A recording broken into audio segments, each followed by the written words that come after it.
ملک کے سیاسی ماحول میں شدت کی رسا کشی اور ملک کی سیاسی جو اس وقت سوچ ہے وہ ایک فیصلہ کن موڑ میں داخل ہو رہی ہے۔ پاکستان میں آئندہ کیا حکومت ہوگی، یہ فیصلہ شاید قبل از وقت اور تقریباً اس حکومت کے اختتام سے جو اس کی مدت ہے اس سے 1.5 سال پہلے ہونے جا رہا ہے۔ کل اس پورے موضوع پہ بات کرنے کے لیے ہمارے ساتھ موجود تھے پاکستان تحریک انصاف کے سیکرٹری جنرل، وفاقی کابینہ کے وزیر عمران خان صاحب کے قریبی معتمد جناب اسد عمر، اور آج ہمیں جوائن کر رہے ہیں پاکستان مسلم لیگ نون کے سیکرٹری جنرل اور جناب نواز شریف کے بہت ہی قریبی سیاسی معتمد سابق کابینہ کے وزیر جناب احسن اقبال ہمارے ساتھ موجود ہیں۔ بہت بہت شکریہ احسن اقبال صاحب، ذرا کانفیڈنس لیول بتائیے کہ جب ووٹ کاؤنٹ ہوگا تحریک عدم اعتماد پہ تو اپوزیشن کو کتنی کیا نمبرز ہوں گے، ان کو کتنے اراکین کی حمایت حاصل ہوگی؟ کامران خان صاحب، آپ اپوزیشن کا بڑھتا ہوا کانفیڈنس تو اندازہ کر لیجئے کہ عمران خان صاحب کی میلسی کی تقریر میں کیا ٹیمپریچر تھا اور آج کراچی میں جو انہوں نے خطاب کیا اس کا کیا ٹیمپریچر تھا، تو اسی سے آپ کو اندازہ ہو سکتا ہے کہ اپوزیشن کا کانفیڈنس کتنا ہے اور حکومت کی بوکھلاہٹ کتنی ہے۔ میں سمجھتا ہوں کہ انشاءاللہ تعالی یہ تحریک عدم اعتماد ایک بہت براڈ بیسڈ حمایت کے ساتھ منظور ہوگی، اور اس کی وجہ یہ ہے کہ پاکستان کو عمران خان صاحب نے اپنی ہٹ درمی کی وجہ سے، اپنی انا پرستی کی وجہ سے ایک بند گلی میں لا کے کھڑا کر دیا ہے۔ تو احسن اقبال صاحب یہ بتائیے گا کہ یہ سمجھائیے، لوگوں کو یقین دلائیے، اس کا ثبوت دیجئے کہ اب ایک اور امتحان میں جہاں کہ اپوزیشن کی اور حکومت کی نمبرز کی جدوجہد ہو اور اپوزیشن کو سبکی کا سامنا کرنا نہ پڑے جیسے کہ ہر گزشتہ امتحان میں ہوا، وہ معاملہ کیوں ریپیٹ نہیں ہوگا اور اس کی یقین کس وجہ سے ہے؟ آپ کو اس کا یقین کیوں ہے؟ دیکھیے، پہلی وجہ تو یہ ہے کہ آپ کے علم میں ہے کہ اس سے پہلے جب بھی ووٹس ہوئے ہیں تو خود پی ٹی آئی کے اراکین اسمبلی کی طرف سے یہ بات میڈیا پہ آئی کہ ہمیں لایا گیا، ہمیں ٹیلی فون کالیں آئیں، اور خود حکومت کی حلیف جماعتوں نے بھی کہا کہ ان پر کچھ دباؤ تھا کہ حکومت کا وہ ساتھ دیں۔ ابھی تک ایسا کوئی دباؤ کسی طرف سے اس کی اطلاع نہیں آئی، اور ہم دیکھ رہے ہیں کہ اس وقت جو ماضی میں ہمیں شکایتیں ہوتی تھیں ابھی تک تو اس میں مکمل غیر جانبداری، اور اس کی وجہ یہ ہے کہ جتنی عوام کے اندر اس حکومت کی غیر مقبولیت ہو چکی ہے، اگر کوئی حکومت کی حلیف جماعت یا کوئی بھی اور ادارہ یا کسی فرد یا گروہ کی طرف سے اگر ایسی اطلاع آئے گی کہ اس نے اس حکومت کو بیل آؤٹ دیا ہے تو عوام کی جو تنقید اور نفرت ہے اس کا رخ اس کی طرف ہو جائے گا۔ اور یہی وجہ ہے کہ حکومت کی ایک بھی حلیف جماعت ابھی تک اپنا بازو کھڑا کر کے نہیں کہہ سکی کہ ہم حکومت کے ساتھ ہیں، اور اس کی بنیادی وجہ وہ عوامی دباؤ ہے جو لوگوں کو محسوس ہو رہا ہے کہ رائے عامہ کس حد تک اس حکومت کے خلاف ہو گئی ہے اور اس حکومت کی تبدیلی کی خواہاں ہے۔ تو احسن اقبال صاحب یہ بتائیے گا کہ اس وقت جو ملک کی معیشت کی صورتحال ہے، اندرونی جو اس وقت لا اینڈ آرڈر کی سچویشن اچانک خراب ہو گئی ہے، دہشت گردی کے سنگین ترین واقعات جو گزشتہ کئی سالوں میں نہیں ہوئے وہ اب ہوئے ہیں، ایک چیلنج کی سچویشن ہے، خارجہ محاذ پہ ایک بدترین صورتحال کا سامنا ہے، یہ وہ کیفیت ہے جو کہ پاکستان میں کیسے اس بات کا آپ کا کی خواہش ہے یا کیوں آپ جو ہیں چاہ رہے ہیں کہ اس حکومت کا اسی وقت 3.5 سال ہوئے ہیں اس کو پوری مدت نہ کرنی دی جائے، اور اس کے لیے کاوش کر رہے ہیں، کوشش کر رہے ہیں، جدوجہد کر رہے ہیں، تحریک چلا رہے ہیں کہ حکومت جو ہے وہ آپ لوگوں کے پاس آ جائے؟ آخر وہ کیا کشش ہے، وہ کیا معاملہ ہے جس میں کہ یہ وہ چیز کر رہے ہیں جو کہ اس وقت کون اس طرح کی کیفیت کے اندر حکومت لینا چاہے گا؟ ایک ڈوبتی ہوئی کمپنی کا کون سی او بننا چاہے گا؟ دیکھیے خان صاحب، پہلی بات تو یہ ہے کہ یہ کمپنی ایسی ہے کہ جس کے ساتھ 22 کروڑ عوام کا مستقبل نتھی ہے، اور پاکستان کے عوام اس کمپنی کو پھلتا پھولتا دیکھنا چاہتے ہیں، وہ نہیں چاہتے کہ یہ کمپنی دیوالیہ ہو۔ اس وقت جن خطرات کی آپ نے نشاندہی کی، ان میں سے ایک بھی خطرہ ایسا نہیں ہے جس سے کوئی ایک تنہا لیڈر، کوئی تنہا جماعت یا کوئی تنہا ادارہ نبرد آزما ہو سکے۔ پاکستان کو جن چیلنجز کا، چاہے وہ معاشی میدان میں ہیں، چاہے وہ سیکیورٹی کے اندرونی چیلنجز ہیں، چاہے وہ خارجہ محاذ کے اوپر ہمارے خطے اور دنیا کی بدلتی ہوئی صورتحال کے چیلنجز ہیں، ان سب میں ہمیں کولیبریٹو گورننس کی ضرورت ہے۔ تمام سٹیک ہولڈرز کے درمیان انکلوسیونیس کی ضرورت ہے۔ خان صاحب کا پچھلا جو 3.5-4 سال کا طرز حکمرانی ہے وہ ملک کے اندر مسلسل پولرائزیشن کو گھٹانے کی بجائے اضافے کا باعث بن رہا ہے، اور جب آپ ملک کو اندرونی طور پہ مسلسل محاذ آرائی کی طرف اور انتشار کی طرف دھکیلیں گے تو ان میں سے کوئی ایک مسئلہ نہیں ہے کہ جس کو آپ یکجہتی کی فضا میں قومی اتفاق رائے کے ذریعے حل کر سکے۔ میں آپ کو ایک مثال دینا چاہتا ہوں، جب ہم حکومت میں تھے خیبر پختونخوا میں پی ٹی آئی، سندھ میں پیپلز پارٹی کی حکومت تھی، لیکن ہم نے ہر مرحلے پہ جہاں قومی چیلنج آیا، اگر پشاور میں آرمی پبلک سکول کا حملہ ہوا تو نیشنل ایکشن پلان کے لیے سب کو ملایا، پرائم منسٹر نے عمران خان صاحب کو جو دھرنا دے کے بیٹھے تھے ادھر سے بلوا کے اپنے ساتھ بٹھایا۔ اسی طرح سی پیک کے لیے ہم نے مسلسل قومی مشاورت اور اتفاق رائے، انرجی پالیسی اس کے اوپر، کراچی میں امن اس کے اوپر۔ تو جب تک حکومت میں یہ صلاحیت نہ ہو کہ وہ تمام سٹیک ہولڈرز بہت کو، اور بہت مناسب بہت یقینی طور پہ یہی اس وقت کی کیفیت جو ہے وہ تقاضا کرتی ہے تھوڑا سا، کیونکہ اس وقت بڑی غیر یقینی کیفیت ہے اور پاکستان کے عوام ڈیزرو کرتے ہیں کہ اپوزیشن جب وہ اس حکومت کو ختم کرنے پہ ترپے ہے، وہ چاہتی ہے کہ اگلے 3 ہفتوں میں عمران خان کی حکومت ختم ہو جائے۔ کچھ تو اس کو آئندہ کا نقشہ دیجئے نا، کچھ تو اس کو بتائیے کہ پھر کیا ہوگا۔ چلیں اتنا تو پہلے بتائیے کہ کیا ہوگا، مرکز میں نئی حکومت آئے گی اور صوبوں میں موجودہ حکومت برقرار رہے گی، جس کی آپ نے مثال دی کہ مرکز میں حکومت ہوگی۔ ظاہر ہے کہ اگر یہ حکومت جائے گی تو آپ کی حکومت ہوگی، مخلوط حکومت ہوگی، تو کے پی میں پی ٹی آئی کی حکومت رہے گی اور سندھ میں جو ہے وہ پیپلز پارٹی کی حکومت رہے گی، اور یقینی طور پہ پنجاب میں تو آپ حکومت کو گرانے کی کوشش کریں گے۔ بلوچستان کی صورتحال یہی رہے گی؟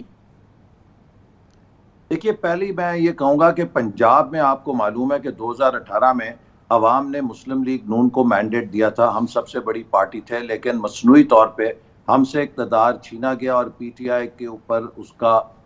تاج رکھا گیا۔ جب اب مرکز میں وہ چھتری پی ٹی آئی کی حکومت کی ختم ہوگی تو یقیناً پنجاب کے اندر ایک کریکشن ہوگی اور وہ مصنوعی حکومت جو قائم کی گئی تھی وہ برقرار نہیں رہ سکے گی۔ اب 2 صورتیں ہیں۔ ماضی میں پاکستان میں ہمیشہ یہ ہوا ہے کہ جب مرکز کے اندر تبدیلی آئی ہے یا مرکز میں حکومت کی تبدیلی یا الیکشن کا انعقاد ممکن ہوا ہے تو ساتھ ہی تمام صوبائی اسمبلیوں کے آج تک انتخابات ہوتے رہے ہیں، انتخابات، اور اس میں حالات ایسے ہی بنے ہیں۔ اگر ایسے نہ بھی ہو تو ہم سمجھتے ہیں کہ پنجاب میں تو یقیناً تبدیلی آئے گی، چونکہ یہ مرکز کی وجہ سے وہاں مصنوعی طور پہ لائی گئی تھی۔ باقی اگر سندھ اور خیبر پختونخوا، بلوچستان کی حکومتیں اپنا کام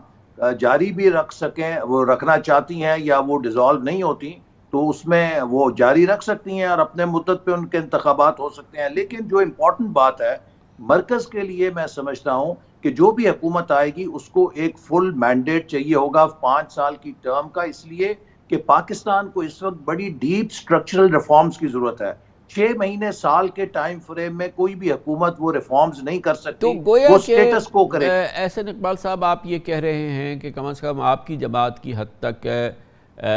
اس بات کی ضرورت ہے، آپ اس بات کو یقینی بنائیں گے کہ اب یہ جو ایک عبوری ٹائپ کا زمانہ ہے، جو کہ ایک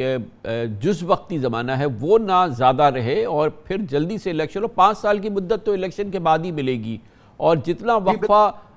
حکومت کی تبدیلی اور الیکشن کے درمیان ہوگا تو وہ تو ایک غیر یقینی کی صورتحال ہوگا، اور آپ خود فرما رہے ہیں کہ اس میں کچھ بھی ایک کانکریٹ چیز جو ہے وہ نہیں ہوگی۔ تو یہ فیصلہ کر لیا ہے کہ اب جیسی عمران خان صاحب کی اگر حکومت ختم ہوتی ہے تو شارٹسٹ پاسبل ٹائم کے اندر آپ الیکشن کرا دیں گے؟ جی، میرا خیال ہے کہ تمام میجر اپوزیشن پارٹیز میں اس پر اتفاق ہے کہ سال سوا سال کے اندر کوئی بھی حکومت کوئی دیرپا یا مستقل بنیادوں پہ حل معیشت کا نہیں نکال سکتی، اور اگر ایسا کیا جائے گا تو ہم سٹیٹس کو ہی پرپیچویٹ کریں گے۔ اس لیے جو شارٹسٹ پاسبل ٹائم ہے اس کے اندر نئے انتخابات، آزاد منصفانہ انتخابات کے لیے اگر کچھ قانون سازی درکار ہے وہ کی جائے اور الیکشن کی طرف جایا جائے، تاکہ پاکستان میں استحکام آئے ایک سٹیبلٹی کے ساتھ، اور تمام سیاسی قوتوں کو۔ دیکھیے، میں ایک بات ضروری کہنا چاہتا ہوں، ڈیموکریسی کی اسپرٹ یہ نہیں ہے کہ اگر آپ سیاسی حریف ہیں تو آپ دشمن بھی ہوں، پولیٹیکل اوپوننٹس آپ ہو سکتے ہیں، یو کی not be enemies, we are all Pakistanis. بدقسمتی سے خان صاحب نے پولیٹیکل اپوزیشن کو دشمنی میں تبدیل کر دیا ہے اور ہیٹ مانگرنگ میں تبدیل کر دیا ہے. یہ زہر ہے ہمارے معاشرے کے لیے بھی اور ہماری جمہوریت کے لیے بھی. تو احسن اقبال صاحب، یہ ایک اچھی بات ہے کہ کچھ اس میں یقینی کی کیفیت نظر آ رہی ہے کہ یہ اچھا، مگر ایک امپورٹنٹ پوائنٹ جس پہ کہ آپ کی گفتگو میں اگر بھی تھا مگر بھی تھا، یعنی کہ صوبائی اسمبلیاں برقرار رہے یا نہیں، کیونکہ اولین آپ کی جو بات آپ نے کی وہ یہ تھی کہ پاکستان میں اس سے پہلے ہمیشہ سے یہ ہوتا رہا ہے کہ تمام جنرل الیکشنز ایک ساتھ ہوتے ہیں، پروونس کے بھی اور سینٹر کی بھی. مجھے لگ رہا ہے کہ یہ معاملہ ابھی اس کا کوئی حل ابھی نہیں ڈھونڈا گیا ہے، یہ ابھی معاملہ زیر بحث ہے. جی بالکل، جیسے میں نے کہا کہ اس میں دونوں سینیریوز ہمارے پیش نظر ہیں. اگر ہم جنرل الیکشن کے لیے جب قومی سطح پہ جائیں گے تو عین ممکن ہے کہ پولیٹیکل لیڈرشپ میں یہ کنسنسس ہو جائے کہ پورے ملک کے اندر صوبائی اسمبلیوں کے بھی انتخابات کیے جائیں، اور یہ بھی عین ممکن ہے کہ اگر قومی سطح پہ انتخابات ہوتے ہیں تو صوبائی حکومتوں کو قائم رہنے دیا جائے. لیکن میرا خیال ہے کہ جس قسم کی اسپرٹ اس وقت موجود ہے اور ملکی بحرانوں کا ادراک جو تمام اپوزیشن جماعتوں کے رہنماؤں میں ہے، جو بھی ملک کے لیے بہترین حل ہوگا اس پر انشاءاللہ اتفاق رائے سے مشاورت سے فیصلہ کر لیں گے. اچھی بات ہے آپ اسپرٹ کی بات کر رہے ہیں احسن اقبال صاحب، مگر اسپرٹ تو یہ پہلی بار نہیں ہے. مثال کے طور پہ آپ کی اور پیپلز پارٹی کے درمیان اس اسپرٹ کی ایک تاریخ پوری موجود ہے. ہم جتنا سوچتے چلے جائے وہ تاریخ اپنی جگہ موجود ہے. اس کی بہت تلخ یادیں ہیں، اس کی بہت تلخ اس کے ساتھ کنیکشنز ہیں، اس کے ساتھ یقیناً پیپلز پارٹی کی اپنی پرفارمنس ہے. آپ مرکزی حکومت کی پرفارمنس کی بات کر رہے ہیں. کاش کہ آپ دیکھتے کہ سندھ میں پاکستان پیپلز پارٹی کی حکومت کی 14 سالہ پرفارمنس کیا ہے، آپ جانتے ہیں اچھی طرح سے. تو یہ جو ایک میل ہے، یہ جو ایک بار پھر جس کی آپ نے بات کی کہ ہماری اسپرٹ ہے کہ ہم ایک دوسرے کے ساتھ مل کے چلیں گے، کیوں میں یقین کروں اس پہ؟ دیکھیے، یہ جو اسپرٹ کی میں بات کر رہا ہوں یہ اسی کانٹیکسٹ میں ہے کہ ہم سیاسی حلیف بھی ہو سکتے ہیں، سیاسی حریف بھی ہو سکتے ہیں، لیکن ہم سیاسی دشمن نہیں ہو سکتے. پاکستان میں ہم نے جو ایک چارٹر آف ڈیموکریسی کے تحت بھی 90s میں ایک بڑی پولرائزیشن تھی، اس کے بعد یہ سبق سیکھا کہ ہم نے ایک دوسرے کے ساتھ سیاسی مقابلہ کرنا ہے لیکن کچھ ریڈ لائنز کو کراس نہیں کرنا. اور میں سمجھتا ہوں کہ مستقبل میں بھی یہ جو صورتحال ہے، ضروری نہیں کہ یہ تمام اپوزیشن پارٹیز ایک ہی پلیٹ فارم پہ کسی سیاسی اتحاد میں شامل ہیں. ہمارا اتفاق اس پہ ہے کہ اس ملک کو آئین کے مطابق چلایا جائے، جمہوریت کے بنیادی اصولوں کی پاسداری کی جائے، اور اگر ہم ایک دوسرے کے حریف بھی ہوں تو ہم کسی کوڈ آف کانڈکٹ کے تابع ہوں. یہ فری فال قسم کی جو مولا جٹ قسم کی پالیٹکس ہے، یہ پاکستان کے لیے مناسب نہیں ہے. اور آخر میں یہ کہوں گا کہ اب اگلا الیکشن جو ہے کامران صاحب، میرے نزدیک پاکستان کے عوام کو ایک بہت بہتر چوائس دے گا، اور وہ یہ ہے کہ پاکستان کے عوام نے تمام جماعتوں کو آزمایا ہوا ہوگا. 2008 سے 2013 تک پیپلز پارٹی کی حکومت تھی، 13 سے 18 ہماری تھی، اور اب 18 سے 22 تک وہ پی ٹی آئی کو بھی دیکھ چکے ہیں ان کی پرفارمنس. تو مجھے یقین ہے کہ اگلے انتخاب میں پاکستان کے ووٹر اپنا فیصلہ بہت پاکستان کی سمت کا تعین، پاکستان کے مستقبل کا تعین، پاکستان کے ان ہمالیائی مسائل کا تعلق اس بات سے جو آپ نے بالکل ابتدائی طور پہ بات کی ہے، جو بار بار آپ شاید اس سے پہلے بھی کر چکے ہیں، کہ پاکستان کی تمام قوتوں کو مجتمع ہونا ہوگا، پاکستان کے تمام اداروں کو مجتمع ہونا ہوگا، سیاسی قوتوں کو مجتمع ہوگا، کیونکہ اتنے بڑے مسائل ہیں کہ چاہے آپ 2/3 اکثریت سے بھی آ جائیں گے، تو اس سے پہلے بھی آپ آ چکے ہیں، یہ مسئلے کا حل نہیں ہوگا. اس نظام کو ہمیں دیکھنا ہوگا. آئین میں جو اس حوالے سے اتنے بڑے بڑے سقم سامنے آ گئے ہیں، 18ویں ترمیم کے حوالے سے، NFC کے حوالے سے، اس کو مکمل طور پہ درست کرنے کے لیے سب کو مجتمع کرنا ہوگا. اس کا کوئی خاکہ بنا ہے، اس پہ کوئی بات ہوئی ہے، یا یہ کہ جب وقت آئے گا تو دیکھا جائے گا؟